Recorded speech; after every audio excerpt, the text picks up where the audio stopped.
Hello students, welcome to super 30 academy. आजचा आपला subject आहे केमिस्ट्री. टॉपिक आहे सम बेसिक कॉन्सेप्ट्स. आपण आज या टॉपिकमध्ये बघणार आहोत लॉज ऑफ केमिकल कॉम्बिनेशन. पण लॉज ऑफ केमिकल कॉम्बिनेशन बघण्याआधी ॲक्च्युली केमिकल कॉम्बिनेशन म्हणजे काय ते बघूया. केमिकल कॉम्बिनेशन म्हणजेच केमिकल रिएक्शन. रिएक्शनमध्ये काय होतं तर रिएक्शनमध्ये reactants are converted into products.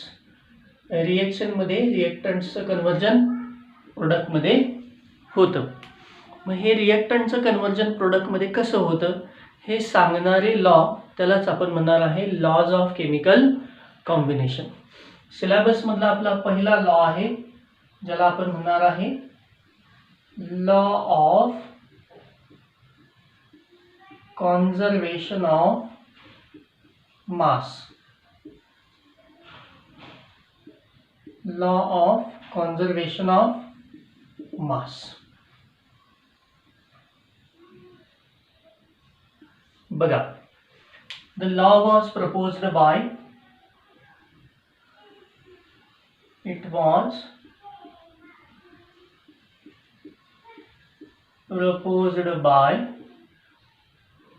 Lavoisier and it was verified by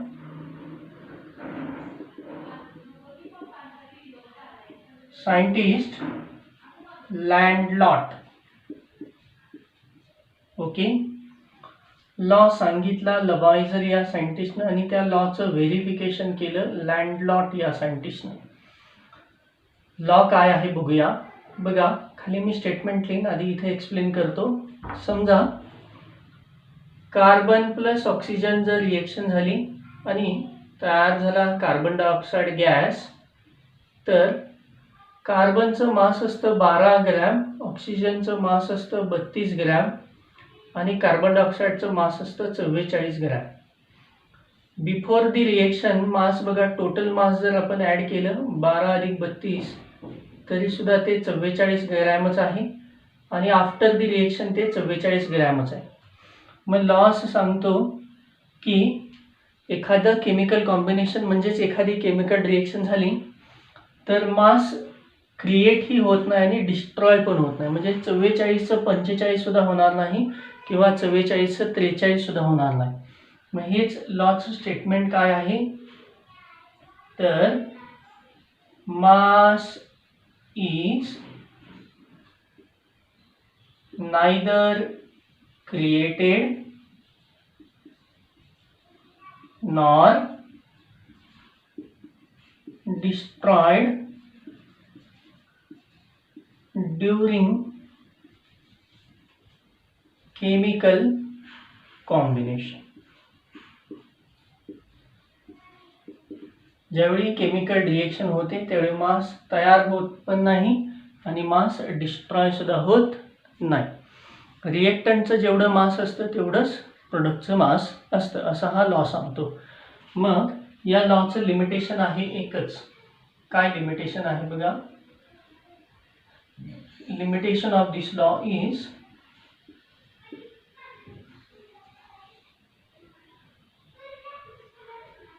this law is not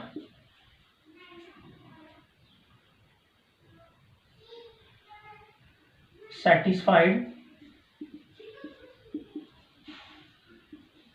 by nuclear reaction किंवा followed by nuclear reactions. satisfied पेक्षा followed म्हणूया. तर नॉट फॉलोड बाय म्हणजे काय बघा. जर तुम्ही बघितलं असेल तर बघा, आपण जर समजा ॲटम बॉम्बचा विचार केला तर तो ॲटम बॉम्ब आहे, तो बॉम्बचे काय सर्टन मासचा असेल. मग तो बॉम्ब एकदा टाकला की त्याच्यामध्ये केमिकल रिएक्शन होते आणि त्या मासचं कंप्लीट कन्वर्जन एनर्जीमध्ये होतं. किंवा न्यूक्लिअर बॉम्ब आहे, तो जो बॉम्ब जे काय मास असेल त्याचं त्या मासचं कम्प्लीट कन्व्हर्जन एनर्जीमध्ये होतं. म्हणजे तिथं मास कॉन्झर्व होत नाही, कम्प्लीट मास डिस्ट्रॉयच होऊन जातं. म्हणून आपण असं म्हणतोय की this law was not followed by nuclear reactions. हा झाला पहिला law, that is law of conservation of mass. The law was given by scientist Lavoisier and the law was verified by scientist Landolt. आता बघूया दुसरा law. त्याला आपण म्हणणार आहे law of constant proportion. Actually हा लॉ तुम्हाला 9वीला झालेलाच लॉ आहे, जो मी आत्ता घेतला. इवन आत्ता मी जो दुसरा लॉ घेणार आहे तो पण लॉ तुम्हाला 9वीला झालेलाच आहे. लॉ ऑफ कॉन्स्टंट प्रपोर्शन किंवा त्यालाच आपण म्हणणार definite proportion.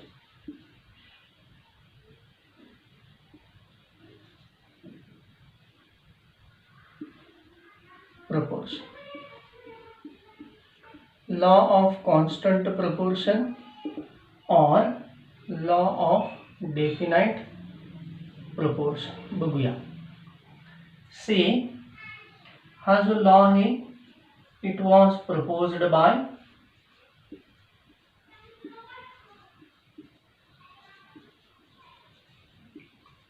scientist Proust, and this law was verified by scientist Stars and Richards. Stars आणि रिचर्ड्स असे 2 सायंटिस्ट आहेत. यांनी हा लॉ व्हेरीफाय करून बघितला बरोबर आहे का नाही, आणि प्राउट या सायंटिस्टनं हा लॉ प्रपोज केला. काय सांगतो लॉ बघा, लक्ष द्या. तुम्ही जर H2O कन्सिडर केला तर H2Oचं मास येतं 2 into mass of hydrogen plus 1 into mass of oxygen. Therefore mass of H2O becomes 2 into mass of hydrogen is 1 plus 1 into mass of oxygen, that is 16. 2 into 1 2 plus 16. हा जो H2O आहे त्याचं मास येतं 16, sorry 18. H2Oचं मास येतं 18. मग हा जो 18 आहे या 18 पैकी हायड्रोजन किती आहे रे, तर 2 ग्रॅम. ऑक्सिजन किती आहे रे, तर 16 ग्रॅम. बरोबर. मग आपण जर पर्सेंटेज ऑफ हायड्रोजन काढलं, पर्सेंटेज ऑफ हायड्रोजन, तर पर्सेंटेज ऑफ हायड्रोजन आपण कसं काढणार, तर 2 into 100 अपॉन टोटल मास 18.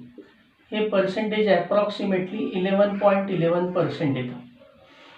समजा पर्सेंटेज ऑफ ऑक्सिजन जरी आपण काढलं तर पर्सेंटेज ऑफ ऑक्सिजन कसं येईल, त्याचं मास कॉन्ट्रीब्युशन 16 into 100 अपॉन 80. हे येतं 88.89%. तुम्ही परत कॅल्क्युलेट करून बघू शकता. म्हणजे मी आता असं म्हणेन की वॉटरमध्ये हायड्रोजन जो आहे तो 11.11% आहे, वॉटरमध्ये ऑक्सिजन जो आहे तो 18.89% आहे. मग ते जे वॉटर आहे फक्त ते प्युअर असायला पाहिजे. मग लॉमध्ये स्टार्टलाच आहे की law states that any pure compound always contains same proportion of elements by weight. Any pure compound always contains same proportion of elements by weight. याचा अर्थ काय बघा. समजा आपण वॉटर घेतलं, प्युअर पाहिजे, ते जर आपण रेन वॉटर घेतलं तर त्यामध्ये हायड्रोजन 11% आणि ऑक्सिजन 88.89% असणार. मी जर वॉटर घेतलं, अगेन प्युअर आहे, मी रिएक्शनमध्ये बनवलं आहे, ते अगेन प्रपोर्शन ते असणार. मी एखाद्या नदीमधून आणलं पाणी, अगेन ते प्युअर असायला पाहिजे, पर्सेंटेज हेच राहणार. म्हणजे तुम्ही जो कुणी कंपाऊंड कन्सिडर कराल, तो कंपाऊंड जर प्युअर असेल तर त्याच्यामध्ये जे एलिमेंट्स असतील त्यांचं जे प्रपोर्शन आहे, that proportion is always same. Proportion बदलणार नाही. हा होता आपला दुसरा law, that is law of constant proportion किंवा लॉ ऑफ डेफिनाइट प्रपोर्शन.